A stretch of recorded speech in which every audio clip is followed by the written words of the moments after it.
একজন মুসলমানের জন্য আরেকজন মুসলমানের উপর 6টি হক রয়েছে। যেমন হযরত আলী রাদিয়াল্লাহু তাআলা আনহু থেকে বর্ণিত, তিনি বলেন, রাসূল সাল্লাল্লাহু আলাইহি ওয়াসাল্লাম ইরশাদ ফরমান, একজন মুসলমানের উপর আরেকজন মুসলমানের 6টি হক রয়েছে। 1 নাম্বার, কোনো মুসলমানের সাথে সাক্ষাৎ হলে সে প্রথমে তাকে সালাম দিবে। 2 নাম্বার, কোনো মুসলমান তাকে আহ্বান করলে সে তার আহ্বানে সাড়া দিবে।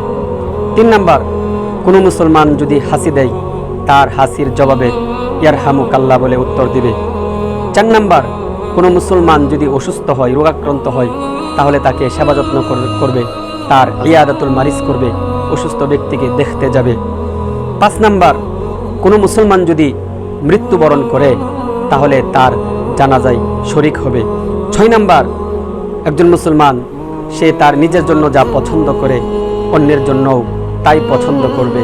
এই হাদিসটি ইমাম তিরমিজি রহমতুল্লাহি আলাইহি তিরমিজি শরীফের মধ্যে উল্লেখ করেছেন, হাদিস নাম্বার 4436। আল্লাহ রাব্বুল আলামিন আমাদের সবাইকে একজন মুসলমান হিসেবে আরেকজন মুসলমানের হকগুলো আদায় করার তৌফিক দান করুক। আল্লাহুম্মা আমিন। প্রিয় ভাইরা, আমরা এই 6টি বিষয় আমরা সবাই আদায় করার চেষ্টা করব।